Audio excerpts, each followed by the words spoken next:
So I figured something out that I thought I'd tell you about. This took me like 30 years to figure out, and I figured it out on this tour.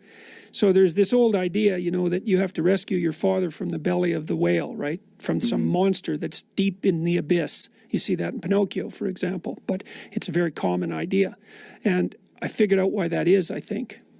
So imagine that we already know from a clinical perspective that, you know, if you set out a path towards a goal, which you want to do because you need a goal and you need a path, because that provides you with positive emotion, right? So you set up something as valuable, so that implies a hierarchy. You set up something as valuable.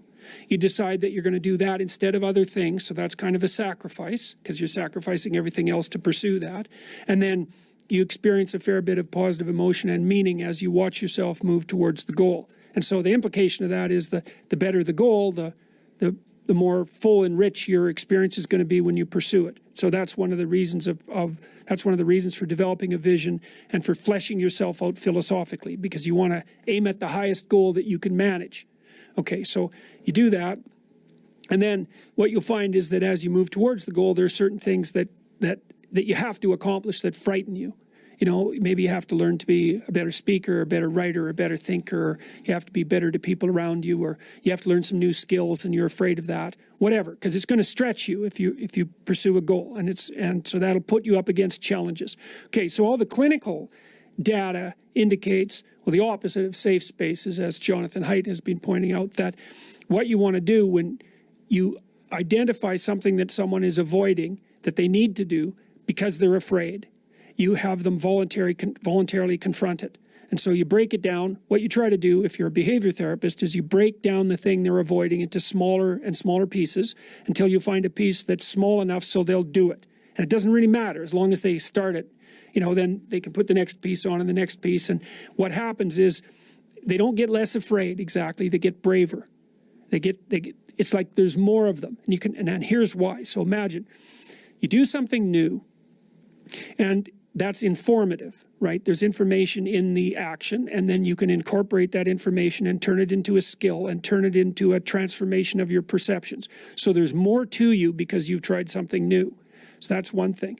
But the second thing is, and there's good biological evidence for this now, that if you put yourself in a new situation, then new genes code for new proteins and build new neural structures and new nervous system structures. Same thing happens to some degree when you work out, right? Because your muscles are responding to the load, but your nervous system does that too. So you imagine that there's a lot of potential you locked in your genetic code. And then if you put yourself in a new situation, then the stress, that's the situational stress that's produced by that particular situation, unlocks those genes and then builds new parts of you. And so that's very cool, because who knows how much there is locked inside of you. Okay, so now here's the idea. So let's assume that scales as you take on heavier and heavier loads. That more and more of you get more and more informed because you're doing more and more difficult things, but more and more of you gets unlocked. And so then what that would imply is that if you got to the point where you could look at the darkest things, so that would be the abyss, right? That would be the deepest abyss. If you could look at the harshest things, like the most brutal parts of the suffering of the world and the malevolence of people and society, if you could look at that straight and directly, that would turn you on maximally.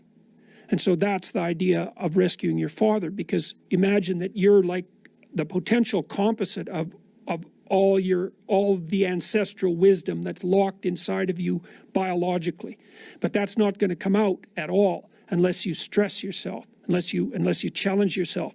And the bigger the challenge you take on, the more that's going to turn on. And so that as you take on a broader and broader range of challenges and you push yourself harder, then more and more of what you could be turns on, and that's equivalent to transforming yourself into the ancestral father. Because you're like what would you call it? You're the consequence of all these living beings that have come before you. And that's all part of your biological potentiality. And then if you can push yourself, then all of that clicks on, and that turns you into who you could be. That's the re-representation of that positive ancestral father. So that's why you rescue your father from the belly of the beast.